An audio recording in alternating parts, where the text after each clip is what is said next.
Hi guys, welcome to my channel friends. ಇವತ್ತು Saturday ವ್ಲಾಗ್ನ ಮಾಡೋಣ ಅಂತ ಅಂದ್ಕೊಂಡಿದ್ದೀನಿ. ಫ್ರೆಂಡ್ಸ್, ಇವತ್ತು ಡೈಲಿ ವ್ಲಾಗ್ನ ಮಾಡೋಣ ಅಂತ ಅಂದ್ಕೊಂಡಿದ್ದೀನಿ. ಈಗ ಎದ್ದಿದ್ದಾಯಿತು. ರಾಘವ್ರಿಗೆ ಏನು ಕೆಲಸ ಇದೆ ಅಂತ ಅಂದ್ಬಿಟ್ಟು ಹೋಗಿದ್ದಾರೆ ಹೊರಗಡೆ. ಸೊ ತಿಂಡಿ ತಂದುಕೊಟ್ಬಿಟ್ಟು ಹೋದ್ರು. ಯಾರಾದರೂ ಸ್ವಲ್ಪ ಇಲ್ಲ ಅಂತ ಅಂದರೆ ಇವನು ತಿಂಡಿ ಮಾಡೋದಕ್ಕೆ ಬಿಡಲ್ಲ, ಅಡುಗೆ ಏನೂ. ಸೊ ನಾನು ಮಾಡಿಕೊಂಡು ತಿನ್ನೋದಿನ್ನ ಲೇಟಾಗಿಬಿಡುತ್ತೆ ಅಂದ್ಬಿಟ್ಟು ಇಡ್ಲಿ ತಂದುಕೊಟ್ಟೋಗಿದ್ರು. ನಾನು ಇಡ್ಲಿ ಬಿಟ್ಟು ಬೆಳಗ್ಗೆ ಹೊತ್ತು ಇನ್ನೇನು ತಿನ್ನೋದಿಲ್ಲ, ನಂಗೆ ಅಷ್ಟು ಇಷ್ಟನೂ ಆಗಲ್ಲ. ಪಾಪು ಇಲ್ಲೇ ಹಾಲು ಕುಡಿತಿದ್ದಾನೆ. ಅಮ್ಮ ಚಿನಿ, ಅವನು ಏನು ಅಂದರೆ ಅವ್ನು ಕುಡ್ದಾಗಿದ್ದ ತಕ್ಷಣ ಇನ್ನೊಂದು ಸ್ವಲ್ಪ ಇರುತ್ತೆ, ಅದು ಬಿಟ್ಬಿಟ್ಟು ಬಿಸಾಕ್ಬಿಡ್ತಾನೆ ಬಾಟಲ್ನ. ಆ ಥರ ಯಾವಾಗ್ಲೂ ಹಂಗೆ ಮಾಡ್ತಾನೆ. ಅದಾದಮೇಲೆ ಇವತ್ತು ಏನು ತಿಂಡಿ ಮಾಡೋದು, ತಿಂಡಿ ಆಯಿತು ಅಂದರೆ ಮಿನಿ ಬ್ರೇಕ್ಫಾಸ್ಟ್ ಥರ ಆಯಿತು. ಬಟ್ ಇವಾಗ ಮಧ್ಯಾಹ್ನಕ್ಕೆ ಏನಾದರೂ ಲಂಚಿಗೆ ಮಾಡಬೇಕು. ಮೆಂತ್ಯ ಪಲಾವ್ ಮಾಡೋಣ ಅಂತ ಅಂದ್ಕೊಂಡಿದ್ದೀನಿ. ತುಂಬ ದಿವಸ ಆಯಿತು ಮೆಂತ್ಯ ಪಲಾವ್ ಮಾಡಿ, ಬಟಾಣಿ ಎಲ್ಲ ಹಾಕ್ಬಿಟ್ಟು ಮಾಡೋಣ ಅಂತ ಅಂದ್ಕೊಂಡಿದ್ದೀನಿ. ಫ್ರೆಂಡ್ಸ್, ಹಾಗೆ ಇದನ್ನು ತೋರಿಸ್ಬೇಕು. ಇದು ಇಷ್ಟು ಚೆನ್ನಾಗಿದೆ ಅಲ್ಲ ಬ್ರೇಸ್ಲೆಟು.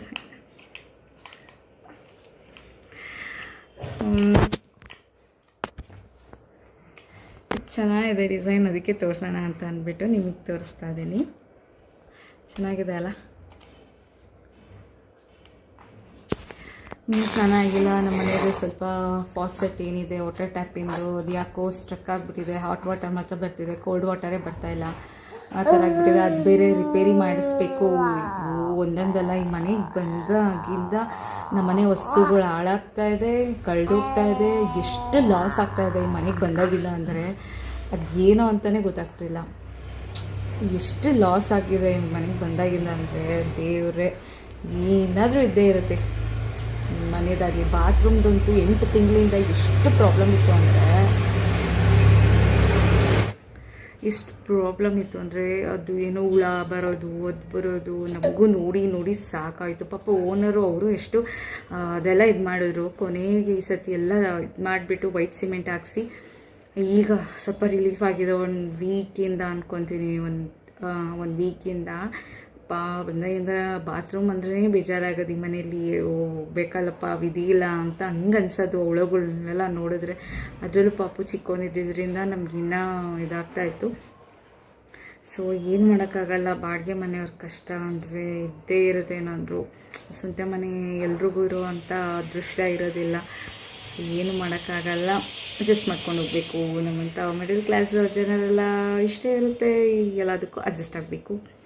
ಮತ್ತು ಹಾಗೆ ಯಾರು ಬರೋವಾಗಿಲ್ಲ, ಹೋಗೋವಾಗಿಲ್ಲ, ಹಂಗೆ ಹೀಗೆ ಎಲ್ಲ ಇದ್ದೇ ಇರುತ್ತೆ ಕಾಮನ್ನಾಗಿ. ಏನು ಮಾಡೋಕ್ಕಾಗಲ್ಲ, ಎಲ್ಲ ಅಡ್ಜಸ್ಟ್ ಮಾಡ್ಕೊಂಡು ಹೋಗಬೇಕು. ಇಲ್ಲಾಂದರೆ ಜಾಸ್ತಿ ಪೇ ಮಾಡಿ ರೆಂಟು ಅಂತಾರೆ, ಇಲ್ಲ ಇದ್ದೇ ಇರುತ್ತೆ. ಆದಷ್ಟು ಬೇಗ ನಮಗೂ ಒಂದು ಸ್ವಂತ ಮನೆ ಆಗಿಬಿಡಲಿ ಅಂತ ಅನಿಸುತ್ತೆ. ಬಟ್ ಏನು ಮಾಡೋಕ್ಕಾಗತ್ತೆ, ಆ ಡ್ರೀಮ್ ಈಗ ಕಮ್ ಟ್ರೂ ಆಗಬೇಕಲ್ಲ ಎಲ್ರಿಗೂ. ನೋಡೋಣ ಮುಂದೆ ಜೀವನ ಹೇಗಿರುತ್ತೆ ಅಂತ. ಸೊ ಫ್ರೆಂಡ್ಸ್, ಈಗ ನನ್ನ ಮಗ ಹಾಲು ಕುಡ್ದಾಯಿತು. ಇಲ್ಲಿ ಚಾವಿಕ್ ಇಲ್ಲೋಡಿಲಿ, ಹಾಯ್ ಮಾಡು. ಹಾಯ್ ಹಾಯ್ ಹಾಯ್, ಹಿಂಗೆ ಹಾಯ್ ಮಾಡೋದು ನೀನು.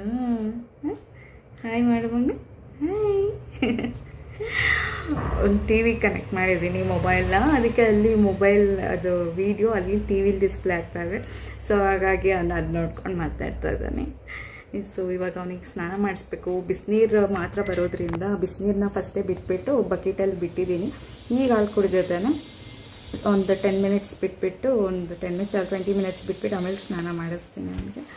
ಈಗಂತೂ ಸ್ನಾನ ಮಾಡಿಸ್ಕೊಳ್ಳೋದಕ್ಕೆ ತುಂಬ ತುಂಟ ಆಗಿಬಿಟ್ಟಿದ್ದೇನಲ್ಲ ಚಾರ್ವಿಕ್, ನೀನು ತುಂಬ ತುಂಟ ಆಗೋಗಿದೆಯಾ? ಹಾಂ, ತುಂಟ ಆಗೋಗಿದೆಯಾ? ಹಾಂ, ಅಯ್ಯೋ ನೀರು ಬಿಟ್ಟು ಟಬ್ ಬಿಟ್ಟು ಬರೋದೇ ಇಲ್ಲ ಅಂತಾನೆ.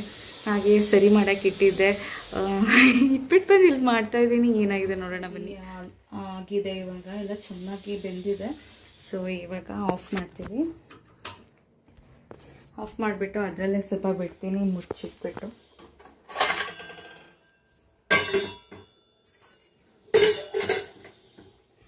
ನೆಕ್ಸ್ಟ್ ಸ್ನಾನ ಮಾಡಿಸಿ ಎಲ್ಲ ಕರ್ಕೊಂಬರೋಷ್ಟೊತ್ತಿಗೆ ಅದು ಸ್ವಲ್ಪ ತಣ್ಣಗಾಗಿರುತ್ತೆ.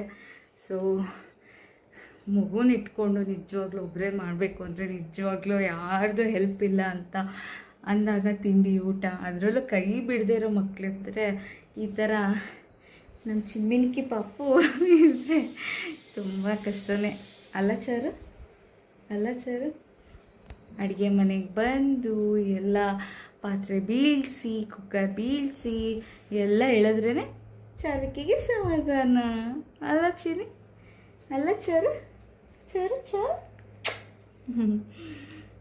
ಸೊ ಹಾಗೆ ಬ್ಲಾಗ್ನ ನೋಡ್ತಾ ಇರಿ, ಸಪೋರ್ಟ್ ಮಾಡಿ. ಇನ್ನೂ ಯಾರಾದರೂ ನನ್ನ ಚಾನಲ್ಗೆ ಸಬ್ಸ್ಕ್ರೈಬ್ ಆಗಿಲ್ಲ ಅಂದರೆ ಈಗಲೇ ಸಬ್ಸ್ಕ್ರೈಬ್ ಮಾಡ್ಕೊಳ್ಳಿ, ಸಪೋರ್ಟ್ ಮಾಡಿ ನಮಗೂ ಪ್ಲೀಸ್. ಮೆಂತ್ಯ ಪಲಾವ್ ಮಾಡೋಣ ಅಂದ್ಕೊಂಡಿದ್ದೆ, ಆದರೆ ಪಲಾವ್ ಮಾಡಲಿಲ್ಲ.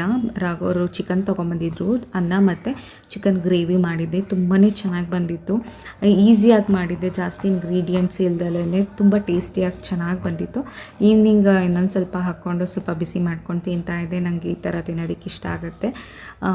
ಸಕ್ಕತ್ತಾಗಿತ್ತು. ಮತ್ತು ಪಾಪು ಇಲ್ಲಿ ಆಟಾಡ್ತಾ ಇದ್ದಾನೆ, ಧಾರಾವಾಹಿನ ನೋಡಿಕೊಂಡು ಹಾಗೆ ಚಿಕನ್ನ ತಿಂದ್ಕೊಂಡು ಎಂಜಾಯ್ ಮಾಡ್ತಿದ್ದೆ. ಇದು ಮಾರ್ನಿಂಗ್ ಬ್ಲಾಗ್ ಮಾಡ್ತಾಯಿದ್ದೀನಿ. ಪಾಪು ಇನ್ನೂ ಮಲಗಿದಾನ ಅಂತ ಹಂಗೆ ಚೆಕ್ ಮಾಡ್ಕೊತಾ ಇದ್ದೆ. ಬೆಳಗ್ಗೆ ಒಂದು 4 o'clock ಎದ್ದಿದ್ದ. ಆವಾಗ ಅವನಿಗೆ ಸ್ವಲ್ಪ ಹಾಲು ಕುಡಿಸ್ಬಿಟ್ಟು ಹಂಗೆ ಮಲಗಿಸಿದ್ದೆ. ಯಾಕೋ ನಂಗೆ ನಿದ್ದೆ ಬರ್ತಾರಲ್ಲ, ಸ್ವಲ್ಪ ಇದ್ದು ವಾರ್ಮ್ ಅಪ್ ಎಕ್ಸಸೈಸ್ ಮತ್ತು ಸ್ವಲ್ಪ ಮನೇಲೇ ವಾಕ್ ಮಾಡಿಕೊಂಡು ಅದಾದಮೇಲೆ ಉಪ್ಪಿಟ್ಟು ಮಾಡೋಣ. ಇವತ್ತು ರಾಘವ್ರು ಸ್ವಲ್ಪ ಬೇಗ ಎಲ್ಲೋ ಹೋಗಬೇಕು ಅಂತ ಹೇಳಿದರು, ಕೆಲಸ ಇದೆ ಅಂತ 7:30ಗೆಲ್ಲ. ಸೊ ಉಪ್ಪಿಟ್ಟು ಮಾಡಿಬಿಡೋಣ, ಬೇಗ ಆಗುತ್ತೆ ಅಂದ್ಬಿಟ್ಟು ತರಕಾರಿ ಎಲ್ಲ ಕಟ್ ಮಾಡಿಟ್ಟಿದ್ದೆ. ಗೀಝರ್ ಆನ್ ಮಾಡಿ ಬಂದೆ. ಹಾಗೆ ಅಷ್ಟರಲ್ಲಿ ಉಪ್ಪಿಟ್ಟು ಎಲ್ಲ ಮಾಡ್ಕೊಳ್ಳೋಣ ಅಂತ ಬೇಗ ಅಂದ್ಬಿಟ್ಟು ಉಪ್ಪಿಟ್ಟಿಗೆ ಸ್ವಲ್ಪ ತುಪ್ಪ ಹಾಕಿಬಿಟ್ಟು ಉರಿತಾ ಇದ್ದೀನಿ. ಆವಾಗ ಉದ್ರಾಗಿ ತುಂಬ ಚೆನ್ನಾಗಾಗುತ್ತೆ. ನೀವು ಟ್ರೈ ಮಾಡಿ. ಇದು ಮಾರ್ನಿಂಗ್ ಆಗ್ತಾ ಇದೆ, ಎಲ್ಲ ಒಂಥರ ಚಳಿ. ನಿನ್ನೆ ಎಲ್ಲ ತುಂಬ ಮಳೆ ಹೋಯಿತು, ಸಂಜೆ ಮಾತ್ರ ಸಿಕ್ಕಾಪಟ್ಟೆ ಬ್ಯಾಂಗ್ಳೂರಲ್ಲಿ ಮಳೆ ಆಯಿತು, ಅಂದರೆ ಮೀನ್ಸ್ ನಮ್ಮ ಏರಿಯಾದಲ್ಲಿ. ಅದೆಲ್ಲ ಉಪ್ಪಿಟ್ಟೆಲ್ಲ ಮಾಡಿದಾಯಿತು. ಪಾಪುಗೆ ಎಲ್ಲ ಹಾಲೆಲ್ಲ ಕಾಯಿಸಿಟ್ಟಿದ್ದೆ. ಹಾಗೆ ಮೆಂತ್ಯ ಪಲಾವ್ ನಿನ್ನೆ ಮಾಡಲಿಲ್ವಲ್ಲ, ಇವಾಗ ಮಾಡಿ ಇಟ್ಕೊಳ್ಳೋಣ ಅಂದ್ಕೊಂಡೆ. ಆದರೆ ಮಧ್ಯಾಹ್ನದಷ್ಟೊತ್ತು ಖಾರ ಹೋಗುತ್ತೆ. ಉಪ್ಪಿಟ್ಟು ಆಲ್ರೆಡಿ ಮಾಡಿಟ್ಟಿದ್ದೀನಿ ತಿಂಡಿಗೆ. ಪಲಾವು ಬಿಸಿಯಾಗಿದ್ರೇ ತಿನ್ನೋದಕ್ಕೆ ಚೆಂದ. ಅದಕ್ಕೇ ನಾನು ಏನು ಮಾಡ್ತಾಯಿದ್ದೀನಿ ಅಂದರೆ ಜಸ್ಟ್ ಒಗ್ಗರಣೆ ಹಾಕ್ಕೊತೀನಿ, ಆ ಗೊಜ್ಜು ಥರ ಮಾಡ್ಕೊಂಡು ಇಟ್ಕೊತೀನಿ. ರಾಘವ್ರು ಬಂದಾಗ ಒಂದು 10-15 ಮಿನಿಟ್ಸಲ್ಲೆಲ್ಲ ಹಾಗೆ ಹೋಗುತ್ತೆ ಬೇಗ. ಅದಕ್ಕೆ ನೀರು ಹಾಕ್ಕೊಂಡು ರೈಸ್ ಹಾಕ್ಕೊಂಡು 1 ಅಥವಾ 2 ವಿಷಲ್ ಕೂಗಿಸ್ಕೊಂಡ್ರೆ ಮುಗ್ದೋಗುತ್ತೆ. ಅಷ್ಟೊತ್ತೆಲ್ಲ ಮಾಡೋ ಅಷ್ಟೊತ್ತಿಗೆ ಪಾಪು ಆಗಲಿ ಎದ್ದು ಆಟ ಆಡೋಕ್ಕೆ ಸ್ಟಾರ್ಟ್ ಮಾಡ್ಕೊಂಡ್ಬಿಟ್ಟಿದ್ದ. ನೋಡಿ ಎತ್ಕೊಳ್ಳಿ ಅಂತ ಇದು ಮಾಡ್ತಾ ನಾನು ತಿಂಡಿ ತಿನ್ನೋದು ನೋಡಿಬಿಟ್ಟು ಅವನು ಬರ್ತಾ ಇರ್ತಾನೆ. ಸೊ ಈ ವ್ಲಾಗ್ನ ಇಲ್ಲಿಗೆ ಮುಗಿಸ್ತೀನಿ. See you on next vlog. Please subscribe ಮಾಡಿ ನನ್ನ ಚಾನಲ್.